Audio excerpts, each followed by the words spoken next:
생생하게 상생하며 YTN 라디오 생생경제. 안녕하세요. YTN 라디오 생생경제 김혜민입니다. 오늘 상반되는 내용의 두 가지 뉴스가 있었습니다. 지난달 취업자 수 증가폭이 8년여 만에 10만 명 아래로 내려앉았습니다. 청년 실업률도 5월 기준으로 역대 최고로 치솟았고요.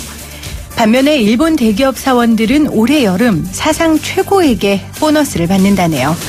일본의 대표적인 경제단체 게이단넨이 종업원 500명 이상의 250개 회사를 조사했는데요. 올 여름 보너스 지급액은 지난해보다 6.7% 증가했습니다. 1959년 첫 조사를 시작한 이래 최고액이라고 합니다. 또한 일본은행은 기존금리를 현행 마이너스 0.1%로 동결하기로 결정하면서 국내 경기가 서서히 좋아지고 있다고 판단하기도 했습니다. 우리 경제를 이야기할 때 일본 경제를 보란 말 많이 하잖아요. 오늘 우리에게 들려온 경제 소식은 최악이었지만요. 우리도 일본처럼 긴 침체기를 지내고 나면 저런 소식도 들려올까요?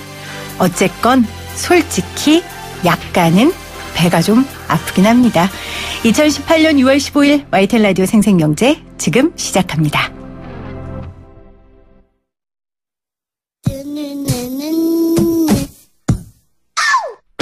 적금 한 번, 가계부 한 번 안 써본 주부 6년차 김혜민 PD와 함께하는 경제 시민 만들기 프로젝트 YTN 라디오 생생경제. 오늘 가장 뜨거운 경제 뉴스를 제일 생생하게 전해드리는 시간입니다. 미국이 헛기침을 하면 우리 경제는 폐병에 걸린다라는 말 들어보셨어요? 미국의 기준금리 인상으로 시장금리와 또 국내 대출금리가 오를까 걱정하시는 분들 많으실 텐데요. 특히 가계빚이 이렇게 많은 상황에서 금리가 오르면 정말 대책 없죠. 키움의 손우철 전문위원 오셨습니다. 안녕하세요. 네, 안녕하세요. 우리 제작진이 금리 문제를 어떻게 다룰까 하다가 학자분들에게 듣는 것보다는 시장에 계신 전문가에게 정말 금리가 오르면 우리의 삶에 어떤 영향을 미칠까 이걸 듣자 이렇게 생각하고 손우철 위원을 모셨거든요. 책임에 막중하십니다. 영광입니다. 네, 자 금리 이야기 해보죠. 미국이 올해 들어서 벌써 두 번째로 금리를 올렸습니다. 10년 만에 기준금리 2% 시대가 열렸다고 하는데 먼저 미국의 금리 인상 의미부터 좀 쉽게 풀어주실까요? 일단 금리를 인상한다라고 하면 주식시장에 공포를 주는 그런 이미지였는데요. 네. 실제로 이제 금리를 올린다라고 하는 것은 경기에 대한 자신감이 있다 이렇게 보시면 좋을 것 같습니다. 그러니까 미국이 이제 실업률이 낮거든요. 5월 실업률이 3.8% 거의 완전 고용 상태고요.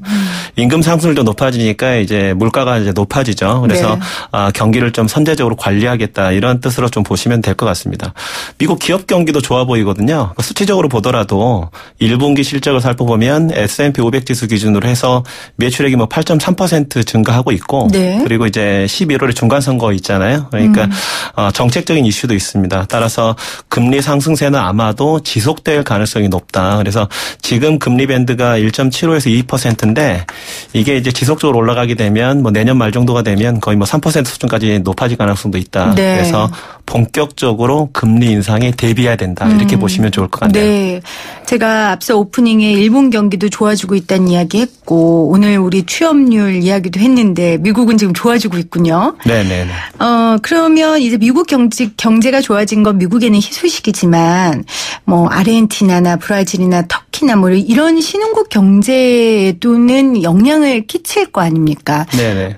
이렇게 간단하게 말할 문제는 아니지만 좋은 영향을 끼칩니까? 나쁜 영향을 끼칩니까? 아무래도 이제 자금 이탈이 일어난다라는 그렇죠. 차원에서는 네. 긍정적인 영향을 보긴 좀 어려울 것 같고요. 특히 이제 근데 좀 신흥국은 좀 분리를 하실 필요가 있을 것 같아요. 좀 이제 중남미 국가 같은 경우는 실제 금융 위기가 이제 발생할 가능성이 높다. 네. 그래서 중남미 쪽에 투자하셨던 분들은 한 번 정도는 좀 이제 손해를 보더라도 손절을 해야 되거나 이런 것들 고민하실 필요가 있을 것 같은데 네. 상대적으로 아시아 같은 경우는 좀 안전하거든요. 아시아 같은 경우는 외환 안전하다. 보유액도 좀 높고 그래서 네. 좀 구분하셔서 볼 필요는 있습니다. 우리도 어제 자본 유출 걱정하지 말아라 이런 이야기가 있기는 했었는데 일단 아시아는 걱정하지 말라라고 말씀을 하셨어요.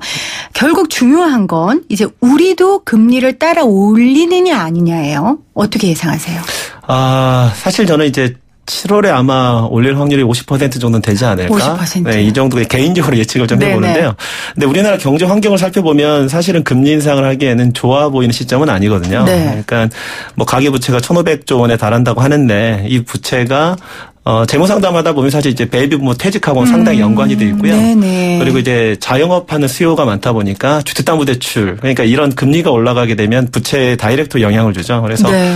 경기가 좋아져서 금리를 올린다. 이거는 긍정적인 요소로 볼 수가 있는데 그게 아니라 이제 미국이 금리를 올리니까 자금 유출 때문에 올린다. 이건 좀 상당히 우리 상황에서는 만만치가 않은 이런 상황이 될 수가 있죠. 네. 그런데 우리나라가 미국보다 이 금리가 대부분 낮았죠. 그러니까 한국의 기준금리가 대부분 미국보다 높았죠. 네, 그렇죠. 네. 네. 그러면은 이제 우리도 올릴 수밖에 없을 것 같은데 이런 질문이 맞을까는 모르겠지만 금리를 꼭 인상을 해야 된다면 흐름 때문에요. 그러면 좀 우리 경제가 좀 어느 부분에서는 조금 좋아진 다음에 올리면 좋을 것 같은데요. 그게 언제일까요? 일단 이제 경제에 있어서 이제 중요한 요소를 보면 아무래도 이제 고용하고 물가를 들 수가 있겠죠. 그렇죠. 그러니까 고용률이 좋아지고 물가가 높아졌을 때 이걸 좀 안정시키겠다. 이럴 때 좀 이제 금리를 높이면 좋을 것 같은데 실제 이제 기준금리를 결정하는 한국은행법에 아예 명시가 돼 있거든요. 그러니까 물가 안정을 도모함으로써 국민 경제의 건전한 발전에 이바지할 목적으로 한다 이렇게 돼 있는데. 네. 근데 이제 최근에 데이터들을 살펴보면 물가 상승률이 이제 2%가 채 되지 않다라고 나오고 있고요. 그리고 통계청이 발표한 5월 고용 동향을 따르면 고용률도 1년 전보다 0.2% 하락을 했고 실업률은 같은 기간보다 이제 0.4% 상승해서 4%에 그렇죠. 달하고요. 특히 이제 청년 고용률 같은 경우는 이제 10%가 넘어갑니다. 따라서 이런 이제 고용률이나 그러니까 고용률이 전년 대비 좀 높아지고 물가 상승률이 한 2% 이상 높아지는 그러니까 경기가 좋아진다 이런 메시지가 나올 때 금리를 올리면 더할라이시면 좋겠으나 현재 대상을 보면 좀 만만치는 않은 상황이다. 그러니까 만만치 않은 상황이어서 원칙적으로는 지금 올리지 않아야 되는데 7월 달에 올릴 가능성이 50%는 된다고 보셨잖아요. 네, 개인적으로 예측하는 거죠. 네, 그래도 전문가시니까요. 네, 네. 그러면 이제 뭐 이런 질문은 학자나 우리가 정부 분들에게 이야기를 하지만 시장에서 가장 그 흐름을 민감하게 보시는 분이니까 이런 경우에 정부가 어떤 그 포지션을 취해야 되는지 그런 부분에 대해서 말씀해 주실 수 있을까요? 저는 이제 개인적으로는 이제 부동산 쪽을 보면 좀 이제 정부가 해야 될 역할이 나올 것 같은데요. 네. 특히 이제 이렇게 금리가 높아지게 되면 이제 돈이 많은 사람이 오히려 투자할 곳이 그렇죠. 이제 생기니까 더 괜찮은 건데 이제 대출이 많으신 분들은 여러 가지 문제가 발생할 수가 있겠죠. 특히 이제 최근에 보면 부동산 경기가 좀 과열이었고 그리고 약간 그 욕망을 자극하는 마케팅이 좀 일어났었잖아요. 그래서 정부가 주도해서 했죠. 빚내서 집 사라고. 그렇죠. 네. 네. 그래서 자기 자본이 충분하지 않은 상황에서 뭐 이를테면 뭐 분양권을 사서 전매해서 이렇게 뭐 돈을 벌겠다 이런 네. 분들이 전매를 못하는 순간 금리가 높아진 상황에서 상당히 이제 과한 대출을 받아야 되기 때문에 이런 경우가 이제 문제가 될 것 같아요. 혹시 하우스푸어란 말 기억이 들어봤죠. 나시나요? 그럼요. 네. 이게 네. 2010년도부터 2012년 사이에 상당히 유행했던 단어인데 그 당시 이제 현대연구원 자료에 따르면은 2010년대 초반에 주택과 관련한 빚을 갚는데 허덕이는 가구 숫자가 100만 가구, 374만 명에 달한다라고 이제 발표한 적이 있는데요. 네. 그 당시 상황과 지금 상황이 상당히 유사합니다. 그러니까 부동산 공급은 늘고 금리는 높아지고 그리고 이제 집값까지 하락하니까 집단대출 연체율이 급증했던 그런 사례들이 있었거든요. 네. 현재도 상당히 이런 부분들이 유사한 사례니까 정부 입장에서는 특히 이제 주택담보대출과 관련한 연체라든가 이런 좀 측면들 제도적으로 보완할 부분이 없는지 이 점 좀 잘 추적하실 필요가 있다. 이렇게 좀 말씀드리고 싶네요. 우리 같은 시민들이 가계빚을 크게 지는 원인 중에 대부분은 이 주택 문제니까요. 집을 사기 위해 받는 빚이 굉장히 규모가 크기 때문에 이 주택 문제를 관리해야 된다. 정부가 금리가 오르는 데에 있어서 대응하기 위해 그렇게 지적해 주신 것 같고요. 그러면 구체적으로요. 금리가 오르면 어떤 상황이 온지 조금 이렇게 그림을 그려주세요. 예를 들면 뭐 2020년이 되면 몇 프로가 오르면 어떻게 된다. 실제 이제 미국이 기준금리를 그래도 3%까지는 올릴 것 같죠. 네. 근데 우리나라 역사적인 평균을 보면 뭐 역사적인 평균을 따라간다 뭐 꼭 이렇게 말씀드리기는 어렵겠지만 플러스 1.5% 정도 보거든요. 네. 그러면 우리나라 기준금리가 이제 4%가 넘어가고 거기에 플러스 1.7% 정도를 주택담보대출 금리로 봅니다. 네. 그러니까는 지금 상황으로 보면 아마 2020년이 넘어갔을 때 주택담보대출 금리가 6% 넘어갈 가능성이 있는 거죠. 지금 대충 얼마입니까? 지금 이제 좀 이제 낮은 금리이신 경우에는 이제 3%대 이제 초중반 정도. 그럼 많으신 2배가 분들은 오른다는 네, 거잖아요. 맞습니다. 그러니까 네. 이것도 사실은 약간 좀 보수적으로 본 거예요. 그러니까 내가 내는 이자 비용이 2, 3년이 지났을 때 뭐 2-3배 이상 갈 가능성이 있기 때문에 현재 변동금리 특히 이제 변동금리로 대출받으신 분들은 매우 적극적으로 좀 부채 관리를 해야 될 필요성이 있다. 그래서 향후 3년 정도는 뭐 재테크도 중요한데 오히려 부채를 줄이는 것이 상당히 유효한 재테크 전략일 수 있다. 이렇게 강조드리고 싶습니다.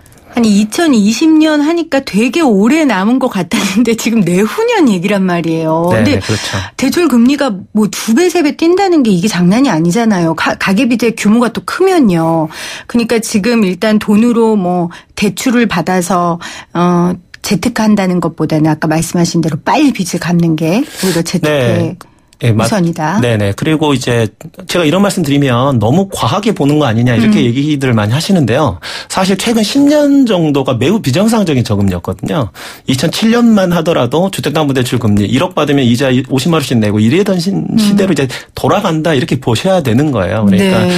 이제는 이제 정말 이제 빚을 정말 좀 무섭게 생각해야 될 시기가 이제 찾아오고 있다 이렇게 네. 보시면 좋을 것 같습니다. 그렇다면 이제 한해는 금리를 좀 올려도 시중은행은 눈치를 좀 볼 가능성이 있지 않을까 하는 그런 바람을 좀 가져보는데 어떻습니까? 안 그래도 이제 금융감독 원장님께서 말씀하셨던 것 같은데 네네. 반짝 눈치는 볼 수 있겠지만 시장금리 상승을 억제할 수 있을까 이런 생각은 좀 드는데요. 실제로 우리나라 기준금리는 2015년 이후에 뭐 한 차례 정도밖에 안 올렸거든요. 그런데 시장금리는 미국이 계속 올리니까 지속적으로 높아지고 네. 있습니다. 실제 이제 최근 들어서 아마 신용대출 같은 거 연장해 보신 청취자님들 같은 경우는 금리가 0.5% 이상 올랐다 이런 걸 체감적으로 느끼실 것 같은데요. 말이 0.5%지 이를테면 연 3.5%에서 4% 높아졌다. 이러면은 비율로 따지면 내 아들 이자가 12% 정도 높아지는 거거든요. 따라서 시장의 흐름 자체는 이제 올라가는 측면이 있기 때문에 막연한 기대는 좀 접는 게 어떨까 그런 생각은 드네요. 막연한 기대는 접어라 라고 제가 너무 냉정하게 말씀드렸어요. 말씀드리는 건가요? 아니요. 왜냐하면 이 빚을 관리하지 않으면 그땐 정말 뭐 큰일 나니까 시장에 계신 분이 이렇게 아주 보수적으로 냉정하게 말씀을 하셨다는 거 여러분들 꼭 유념하시고요. 금융소비자들도 금리 인하 요구권이라는 게 있지 않습니까? 네네.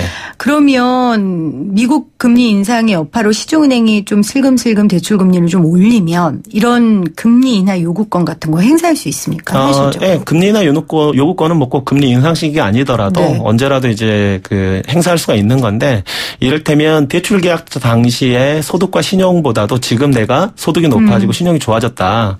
그러면 당연히 이제 대출을 새로 받으면 금리를 더 적게 이제 낮게 네. 책정을 할 수가 있겠죠. 그래서 뭐 최근에 취업을 하셨다라거나 아니면 승진을 통해서 소득이 높아지셨다라거나 아니면 신용등급이 다시 상향되셨다라거나 이런 한 긍정적인 요인이 발생하셨을 때는 은행에 문의를 하셔가지고 금리 인하가 가능한지를 좀 확인하실 필요가 있고요. 그리고 이런 금리 인하 요구권은 꼭 은행에만 한정되는 게 아니거든요. 그러니까 제2금융권이라든가 카드론이라든가 보험사 신용대출 뭐 여기에 대한 부분도 해당이 되니까 관련되신 분들은 적극적으로 활용하셔라 이렇게 조언 드리고 싶습니다. 네.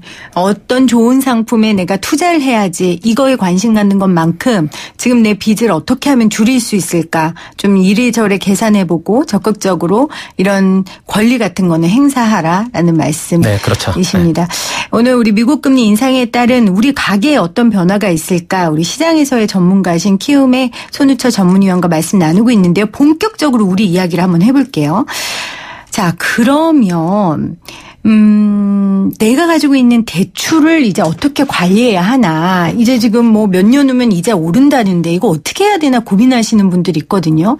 어떻게 하면 빨리 갚을 수 있습니까? 어떤 전략 세워야 됩니까? 일단은 이제 본인이 가지고 있는 대출에 대해서 정리하는 게 우선인 것 같아요. 그러니까 실제 현장에서 재무 상담을 하면 자기가 얼마 빚을 졌는지도 몰라요. 어느 정도까지는 아시는데 금리 물어보면 잘 모르시고요. 왜냐하면요. 그게 저도 경험인데 알고 싶지 않아요. 내가 얼마 빚을 갖고 있는지 너무 슬퍼지거든요. 그럴 수가 있겠네요. 대충 이 정도는 갖고 있겠다. 이런 지금 밖에 계신 분들 다 웃고 있어요. 다들 지금 비리는 분들이에요. 네. 그런 마음을 좀 이해해 주세요. 재무 상담하시면서. 네. 그래서 먼저 자기가 빚이 얼마 있는지 확실히 알아야 얼마, 된다. 만기, 그다음 대출금리, 그다음에 이제 고정금리나 변동금리 여부, 그리고 이제 중도 상환했을 때 페널티가 있는지 이런 것들을 좀 따져보셔야 될 것 같고요. 근데 이제 금리가 높아진다고 하니까 지금이라도 고정금리로 갈아타야 되나 이런 고민들을 많이 하시는데 하지만 은행은 호락호락하지 않습니다. 그러니까 금리가 이제 높아지는 시점에서는 선제적으로 금리를 반영해서 고정금리가 일반적으로 보면 변동금리보다 연에 0.75% 정도 높거든요. 그러니까 만기를 기준으로 생각하시면 좋을 것 같아요. 그래서 만약에 대출 만기가 3년 이하 남았다 이런 분들은 굳이 뭐 지금 당장 고정금리를 갈아탈 이유는 없을 것 같고요. 근데 이제 10년 이상 뭐 장기적으로 대출을 받으신 분들은 중도상환 페널티를 고려해서 비용을 계산해 보신 다음에 지금이라도 고정금리를 갈아타는 게 유리한지 여부는 따져보셔야 된다. 그리고 다시 한번 강조드리지만 현재 이제 변동금리 대출이 있으신 분들은 이자가 오를 가능성이 있으니 향후 3년 정도는 좀 부채를 줄이는 것을 적극적으로 좀 고려할 시점이다. 이렇게 다시 한번 강조드리겠습니다. 9803님이 질문 보내주셨는데 이제 저번 정권에서 디딤돌 대출처럼 나라에서 해준 대출로 돈을 받으셨대요, 대출. 이 이자도 바뀌는지.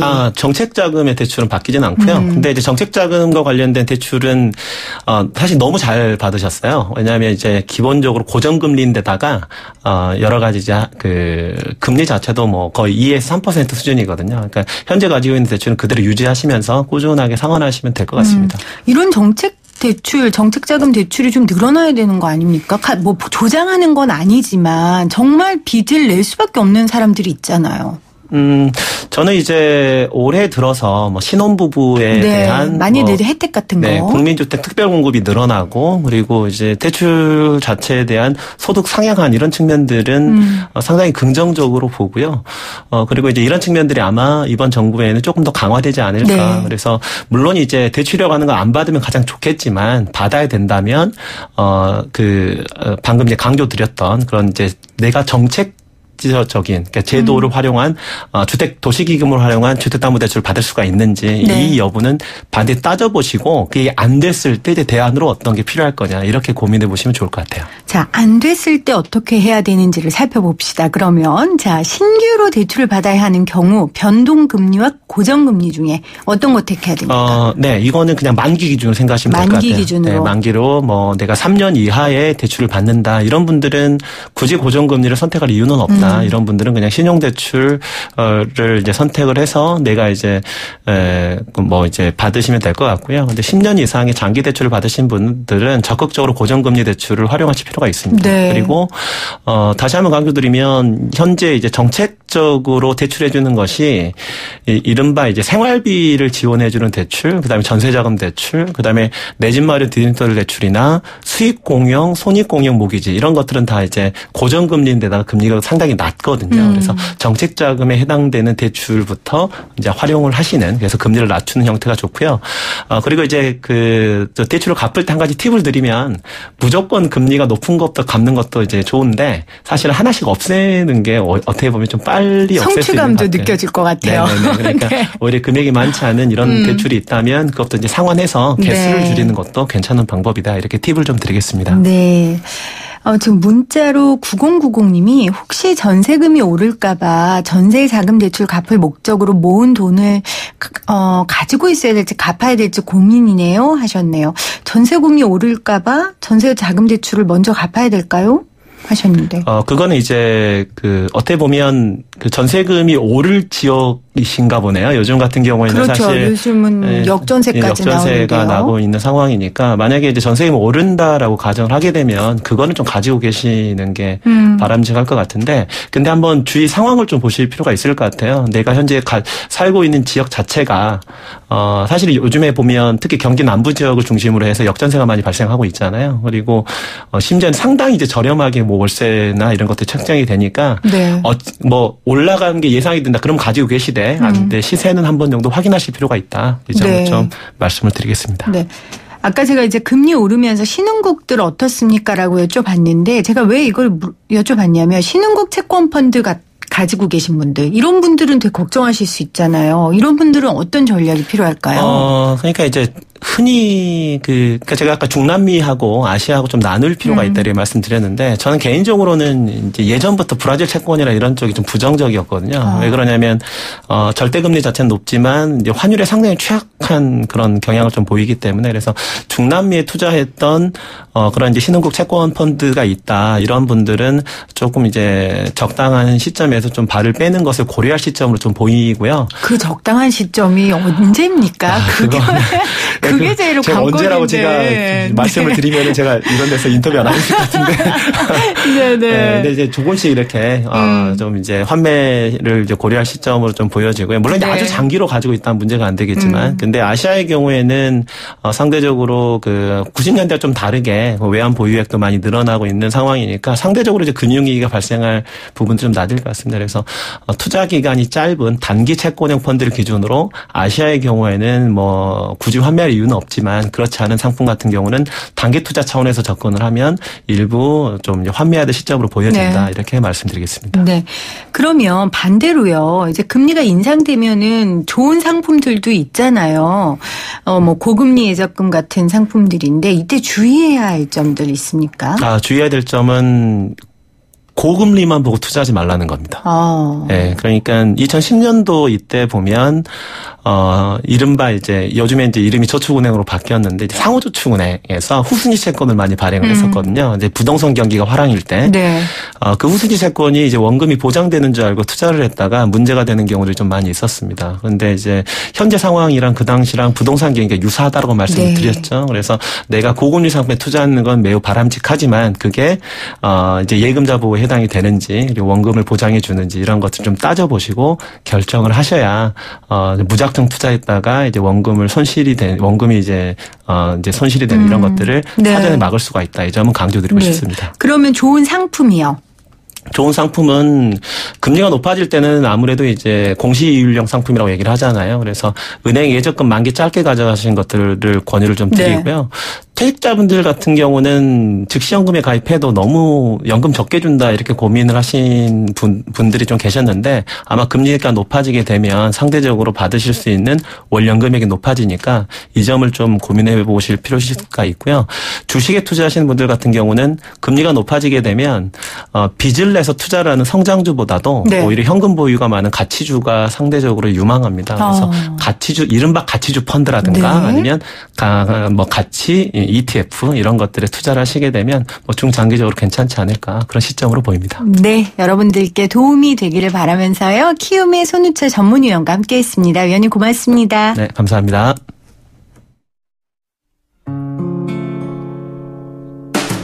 YTN 라디오 생생경제에서 여러분께 드리는 선물입니다. 밀리의 서재에서 전자책을 자유롭게 읽을 수 있는 3개월 무료 이용권을, 한국경제신문에서 다양한 경제서적을, 나도 읽고 싶다. 100% 영미권 1:1 프리미엄 화상영어 클라소에서 1개월 이용권, 나도 공부하고 싶다. 자연으로 빚은 톡 쏘는 아름다움, 주식회사 테미스의 테미스 센텔라 탄산팩 세트, 유해 성분 없는 순하고 순한 보습크림 아이스크림 크림, 나도 쓰고 싶다를 보내드립니다. 이 푸짐한 선물 받으실 수 있는 방법입니다. 지금부터 제가 내는 퀴즈 잘 들으시고요. 샵 0945 우물정 0945로 문자 보내주세요. 오늘의 생생 퀴즈입니다. 미국이 올해 들어 두 번째로 이것을 올렸는데요. 미국이 이것을 올릴 때마다 우리나라의 시장과 대출, 이것 역시 인상으로 이어질까 관심이 모아지고 있습니다. 그렇게 되면 취약계층뿐만 아니라 은행에서 돈을 빌린 모든 사람들이 이자를 갚는 부담이 커지기 때문에 우리나라 경제 전반에 부정적인 영향을 끼칠 수 있다는 우려가 나오고 있습니다. 원금에 지급되는 기간당 이자를 비율로 나타낸 이것을 무엇이라고 할까요? 1번 금리, 2번 은리입니다.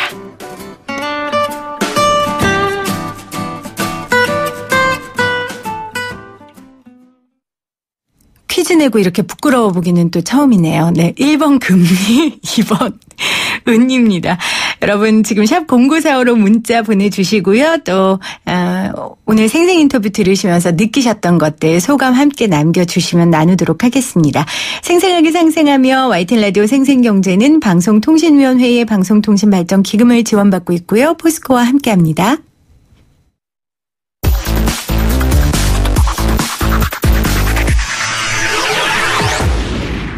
생생하게 상생하며 YTN 라디오 생생경제.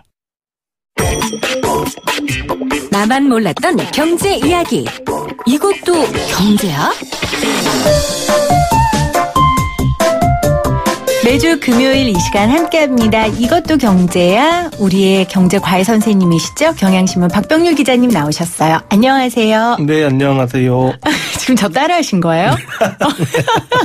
제가 혼자 그렇게 했어요. 안녕하세요. 이랬죠? 네. 그렇게 어설픈 거 따라하지 마세요. 네. 자, 이틀 전에 6.13 지방선거가 끝났어요. 네. 우리 경제 기자긴 하시지만 우리 박 기자님이 워낙 뛰어난 기자시니까 그래도 6.13 선거 총평 한마디 해주시죠. 네. 네. 글쎄요, 국민들의 뜻이 잘 반영됐다. 라고 말씀을 드려야 되나요?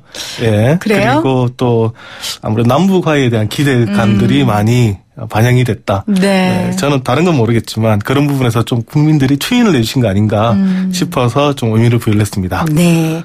자, 이제 전문 분야 들어가도록 하겠습니다. 오늘 이것도 경제야 주제가 선거도 경제야예요. 네. 선거도 경제적인 행위입니까? 네, 당연합니다. 먼저 후보자 입장을 봤었을 때는 자신의 한정된 자원을 효율적으로 이용을 해서 승리를 거둬야 되는 네. 그런 행위이기 때문에 이게 경제적 행위고요. 또 우리 유권자들 입장에서도 한정된 자원을 효율적으로 사용을 해서 가장 좋은 후보자를 뽑아야 되기 때문에 그렇네요. 아주 중요한 경제적 행위다 이렇게 보실 수 있습니다. 판단이 정말 중요하네요. 그렇죠? 그렇습니다. 모든 경제적 행위가 그렇지만요. 구체적으로 선거에 어떤 행위를 좀 경제적 행위다라고 말할 수 있을까요? 네, 이 경제에 대해서 사실 여러 가지 이제 경제학자들이 분석을 요즘 많이 하고 있는데요. 선거에 대해서요. 네. 어떻게 하면 승리를 할 수 있느냐부터 해서 도대체 이게 선거의 본질이 뭐냐, 네. 그리고 왜 이런 형태로 선거가 흘러가느냐 여러 가지 분석을 하는데 그 중에 하나가 보면 우리가 한 번씩 보면 보수당과 진보당 그리고 또 좀 더 센 보수당, 좀 더 센 진보당 뭐 이렇게 우리가 당은 나눕니다만 한 번씩 선거에서 보면 후보자들의 공약이 참 비슷하다. 네. 라고 느낄 때가 많습니다. 공약이 비슷하다. 네. 진보 쪽이든 보수 쪽이든 웬만한 공약은 또 비슷한 공약이 나오고요. 네. 지역개발 공약 비슷하고 사실 사람만 봐서는 이게 어느 당인지 모르겠다 싶을 정도로 비슷한 공약들이 참 많이 나오는데 특히 지난 대선부터 그랬던 것 같아요. 그렇죠. 그러니까 뭐 복지나 네. 뭐 그런 부분에 있어서 진보 정권에서 진보 진영에서 많이 갖고 오는 프레임을 이제 보수 진영에서 들고 나오기 시작했고요. 이번에도 그렇고요. 네, 맞습니다. 근데 이게 경제하고 무슨 상관이에요? 네. 이런 고민들을 경제학자들이 도대체 왜 이런 일이 벌어지나. 왜 비슷해지냐. 네. 전혀 다른 진영의 사람들인데. 네. 원래 같으면 완전 이게 우리 일반적인 경제 활동과도 비슷한 게 네. 어떤 소비자들한테 물건을 팔 때 만약에 두 개의 다른 기업들이 있으면 완전 다른 상품을 내어서 경쟁을 해야 되는데 나중에 보니까 시장에서 보니까 점점 두 회사들이 비슷한 상품을 내고 있더란 말입니다. 이 선거랑 같은 개념인 거죠. 네. 누구에게 나를 파는 행위, 선택을 받는 행위이기 때문에 근본적으로 선거랑 또 경제시장이 다르지가 않는데 이것을 한번 분석을 해봤습니다. 또 분석한 사람들이 있어요. 네. 그래서 이론을 만들었는데 먼저 결론부터 말씀드리면 이걸 중간 투표자 정리라고 부릅니다. 중간 투표자 정리. 네. 구체적으로 설명해 주세요. 네. 제가 가장 쉽게 예를 한번 들어보겠습니다. 지금 제가 해수욕장에 있고요. 네. 그리고 되게 목이 마릅니다. 그래서 아이스크림을 먹든지 콜라를 사 먹든지 둘 중에 하나를 하고 싶은데 지금 제가 서 있는 곳을 중심으로 해서 왼쪽으로 100m 거리에 아이스크림 집이 있고요. 또 오른쪽으로 100m 거리에 콜라 집이 있습니다. 그러면 사실 갈 확률은 50대 50이겠죠. 그렇죠. 네, 그냥 내가 특별히 그냥 어떤 선호가 없다면 물건 파는 사람 입장에서도 콜라 장수가 볼 때도 그렇고 아이스크림 장수가 볼 때도 그렇고 저 손님이 저한테 오기에는 확률은 50대 50입니다. 네. 근데 어느 날 밤에 그 아이스크림 장수가 생각을 살짝 바꿉니다. 내가 저 소비자 쪽으로 좀 더 다가가야 되겠다. 좀 좁혀야겠다. 네. 그러니까 왼쪽에서 100m 거리에 있던 아이스크림 파는 장수가 간밤 사이 20m를 옮겨옵니다. 네. 그러면 소비자로부터 거리가 이제 80m밖에 안 되는 거죠. 아침에 일어났더니 80m 가까워졌습니다. 그러면 나는 상대적으로 요 아이스크림 가게를 더 많이 가게 되는 거죠. 그렇겠죠. 어떻게 할까 생각하다가 100m 좀 먼데 좀 가까운 데 가자. 근데 이걸 콜라 장수가 지켜볼 수는 없겠죠. 저 뭐야? 나도 이사가 20m를 옵니다. 네. 근데 또 그 다음날 밤에 다시 아이스크림 장수가 또 20m 가까이 갑니다. 네. 이걸 또 지켜보지 못하고 콜라 장수도 계속 갑니다. 계속 이렇게 가다 보면 결국은 그 소비자가 있는 중간에 모이게 되는 거죠.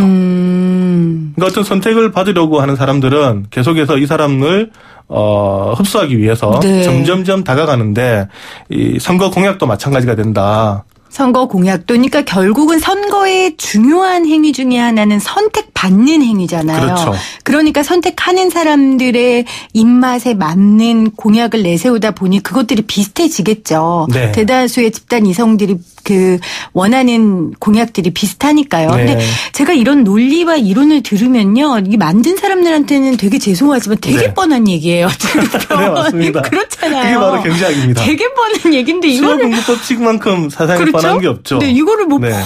뻔한 얘기를 이렇게 막 네. 어렵게 이름을 붙일까 하는데 그거를 이렇게 논리 정연하게 맞습니다. 정리했다는 게 그게 의미 있는 거죠? 그러면서 중간 투표자 정리. 이렇게 멋진 용어로 딱 묶어버리는 거죠. 이게 바로 경제입니다. 얼마나 쉽습니까? 아, 그래요. 저도 이것도 경제야 코너 할 때마다 뭐 이것도 경제야? 이러면서 별거 아니네? 막 이런 생각들을 하거든요. 아주, 좋습니다. 자, 그러면 뭐, 밴드웨건 효과 이런 것도 여기 이런 원리를 이제 정리할 수 있다는데 이것도 한번 설명해 줘 보세요. 네. 말을 약간 네. 네, 말이 안 키셨는데 네. 제가 이 말씀을 드리고 싶은 건 또 뭐냐면 우리 선거 때 보면 대세론이라는 거 있죠. 아니 왜 후보들은 갑자기 우리가 무조건 이긴다고 강조를 할까? 이미 승부는 났다. 승부는 났다. 그러니까 다른 데 고민하지 마시라. 이러면서 이번 게임은 해보나 만합니다라고 한쪽에서 막 얘기를 하는 거죠. 여론조사 막 뻔히 나왔는데. 네. 자기가 이긴다고. 맞습니다. 네. 50대 10이다 이러면서. 네. 이런 대세론은 도대체 무엇에 기반을 한 것인가. 이것도 경제적으로 설명할 수 있어요? 네. 경제학자들이 분석을 해서 아까 말씀드린 것처럼 영어로 묶은 게 바로 밴드웨건 효과입니다. 아하. 밴드웨건 효과. 네. 요거 좀 설명해 주세요. 네. 여기서 먼저 밴드웨건을 알아야 되는데요. 이 밴드웨건은 뭐냐면 서커스나 프레드 행렬을 보면 그 앞에 항상 보면 밴드가 탑니다. 음악을 막 팡파레를 그렇죠. 울려주면서 앞에 가고 뒤에 사람들이 따라가고 뭐 동물도 따라가고 코끼리도 따라가고 막 따라가죠. 네. 이렇게 가는 이런 맨 앞에 서 있는 요 마차가 바로 이제 밴드웨건인데 이렇게 밴드웨건이 앞에 가면 막 소리를 이렇게 꿍짝꿍짝하고 지나가면 뒤에 있는 사람들은 저게 뭐지 하고 그냥 따라갑니다. 그냥 아무 생각 없이 네. 소리 나니까. 네, 밴드가 가면 그냥 따라가는 거죠. 네. 이걸 바로 이제 밴드웨건 효과다. 하는데 어떤 큰 대세가 만들어졌을 때 뭐 묻지도 따지지 않고 고민 안 하는 거죠. 뭐지 하면서 그냥 그 편승해서 쭉 간다고 해서 이걸 편승 효과라고도 합니다. 요즘은 이제 별로 없습니다만 과거에 뭐 YS, DJ 이런 분 계실 때 보면 여의도 집중 유세 이런 게 있었습니다. 여의도에 100만 명이 모였다. 200만 명이 모였다. 하는 이유가 뭐냐면 와 그렇게 사람들이 많이 몰렸어? 그럼 저 후보 되겠네? 그래서 그냥 어떤 후보를 찍을까라고 생각했던 사람들한테 야야 대세론이니까 나한테 와. 너가 잘못 찍으면 사표가 되니까 사표보다는 나를 찍어. 이제 이런 얘기를 하기 위해서 집중 유세를 많이 했었고요. 그래서 여론조사를 선거 기간 전에 네. 공표를 안 하는 거예요? 그렇죠. 선거 3일 전인가요? 네. 왜냐하면 이렇게 영향을 끼칠 수 있으니까 네, 여론조사가 맞습니다. 높은 사람한테 우리가 투표할 수 있는 이런 경제적인 원리 때문이거든요. 네, 그런 원리도 있고 또 여론조사 자체가 또 완벽하지 않기 때문에 이런저런 왜곡할 부분으로 수도 있고. 네, 사람들의 심리에 영향을 줄 수가 있기 때문에 그 중에 하나가 바로 이런 밴드웨건 효과입니다. 그렇군요. 근데 실제로 이 밴드웨건 효과가 정치에서 나왔던 용어입니다. 과거에 이제 1900년대에 그 미국의 브라이언이라는 후보가 자기가 직접 밴드웨건에 올라타서 선거 유세를 했는데요. 그러면서 이 밴드웨건에 타서 유세를 하는 게 일종의 이제 선거운동의 미국에서 기본이 됐는데 이제 거기서 이제 어떻게 보면 경제학이 차용을 했다. 이렇게 보셔도 됩니다. 네. 그런데요, 이런 사람 있어요. 꼭 대세 따르지 않고 네. 꼭 야당 역할하는 사람. 그렇죠.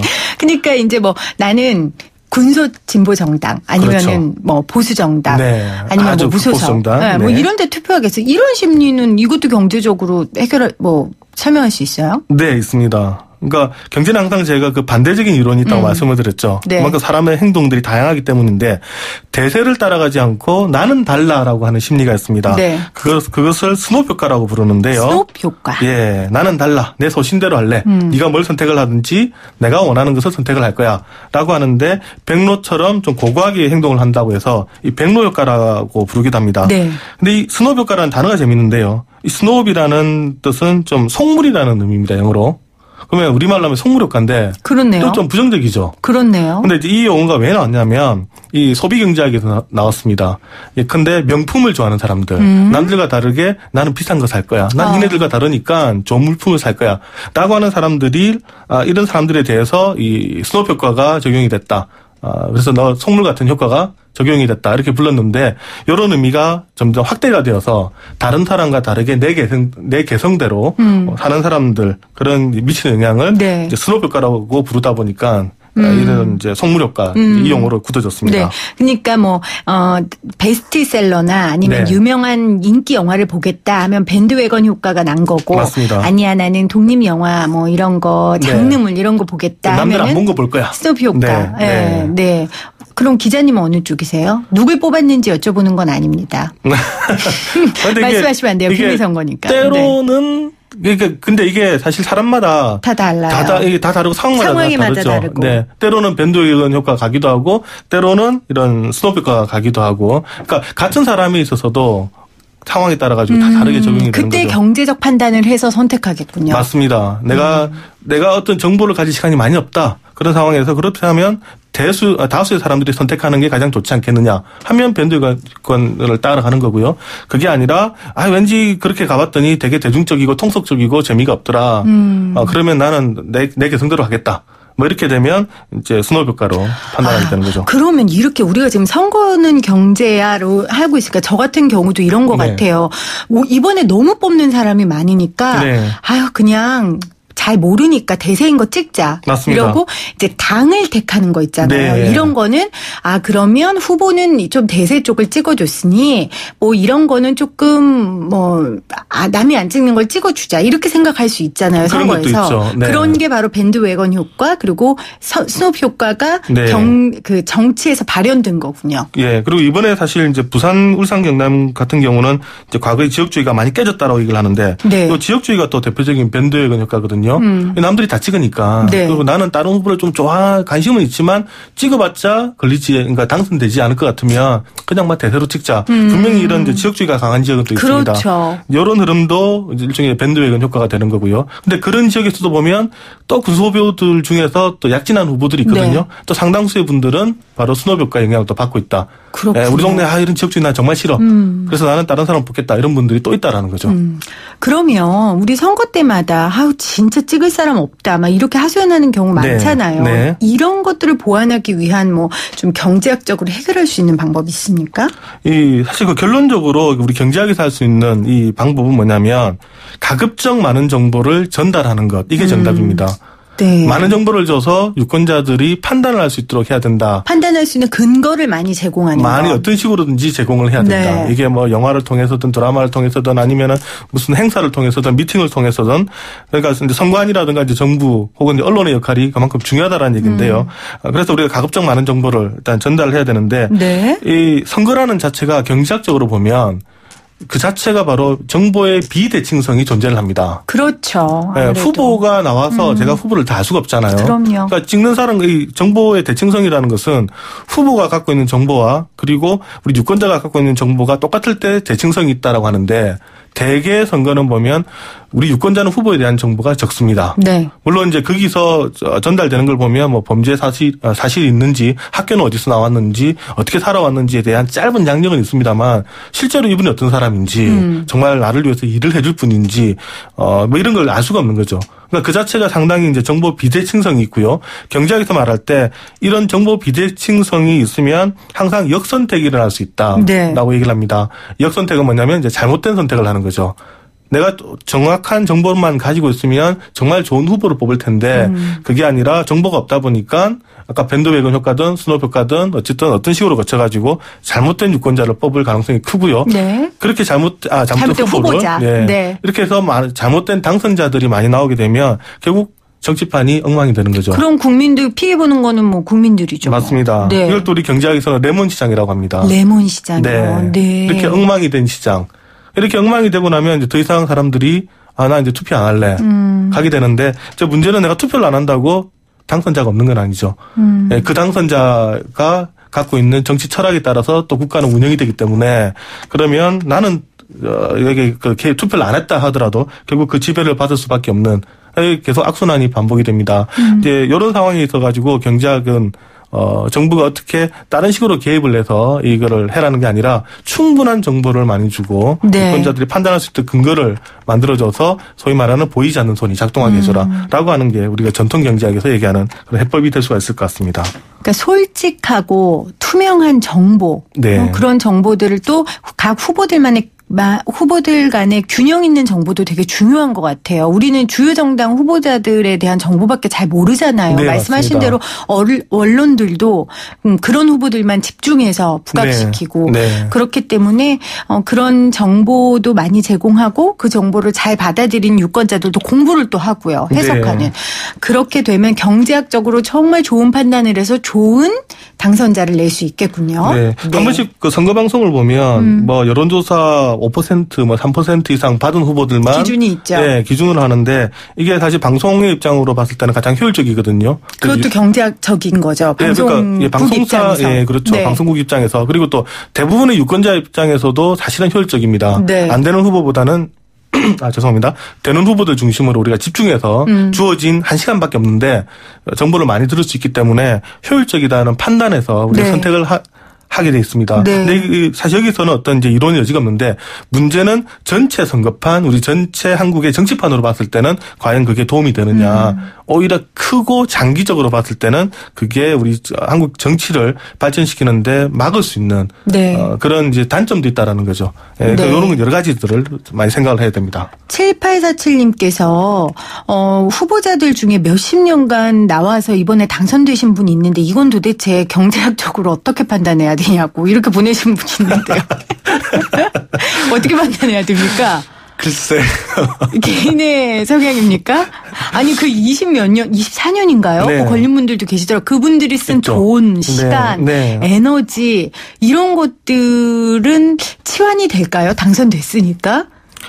글쎄요, 사람마다 다르지 않을까요? 예. 근데 그만큼 또 정치를 하고 싶었던 분이 아닐까. 예, 그런 분들 아마 당선되면 참 잘하실 것 같은데. 네. 뭐 개인적인 뭐 집념도 있었을 거고요. 네. 글쎄요. 그러니까 경제적으로는 좀 우리가 보기에는 네. 비경제적인 행동 같지만 그에게 있어서 그 당선된 게 어느 것보다 만족과 희열을 준다면 네. 뭐 경제적인 거죠. 그러니까 이제 몇십 년간의 투자가. 맞습니다. 이제 편익으로 보면 그런 게 있는 거죠. 계속해서 도전을 하다 보니까 내가 최종 이제 당선이 된다라는 그 편익을 이제 가장 소중하게 여겼을 경우에 그러면 다른 것은 다 희생을 하더라도 네. 마지막 당선을 위해서 끝까지 도전을 할 수가 있는 거죠. 네. 오늘 이것도 경제야, 선거도 경제야 라는 주제로 박병률 기자님과 함께했습니다. 기자님 좋은 주말 보내세요. 네, 감사합니다. 네, 오늘 생생 퀴즈 저는 좀 부끄러웠는데 청취자분들은 좋으셨나 봐요. 오늘 문자 유독 많이 보내주셨어요. 7219님 정답 금리입니다. 화창한 날씨에 좋은 정보 잘 듣고 있어요. 목소리가 밝아서 듣기 좋습니다 해주셨네요. 저의 밝은 기운이 여러분들에게 쏙쏙 전달되길 바랍니다.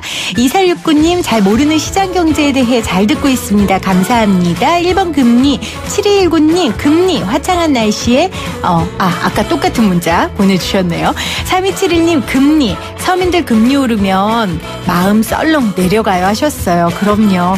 9914님 기준금리 저도 이거 올라 걱정에 태산이라 잠도 못 잡니다 하셨고요. 1798님 부끄러워하지 마세요. 1번 은희 아닌 금리입니다 하셨어요. 3013님 금리 많이 인상될까 봐 겁나요 하셨고요. 0387님 저도 분양권 있는데 금리 오른다니 좀 걱정돼요. 많이 고민해 보겠습니다 하셨어요. 오늘 인터뷰가 도움이 됐습니다. 주셨으면 좋겠습니다. 0917님 금리 좋은 정보 많은 도움 됐습니다. 8765님 금리 상품 너무 받고 싶습니다 하셨어요. 또 7242님 0387님 0921님 다 우리 새싹청 정답자 들으셨어요. 감사합니다. 이번 한 주도 생생경제 함께해 주신 여러분 감사드리고요. 저는 주말 잘 쉬고 월요일날 다시 돌아오겠습니다. 이 프로그램은 방송통신위원회의 방송통신발전기금을 지원받아 제작하고 있고요. 포스코와 함께합니다.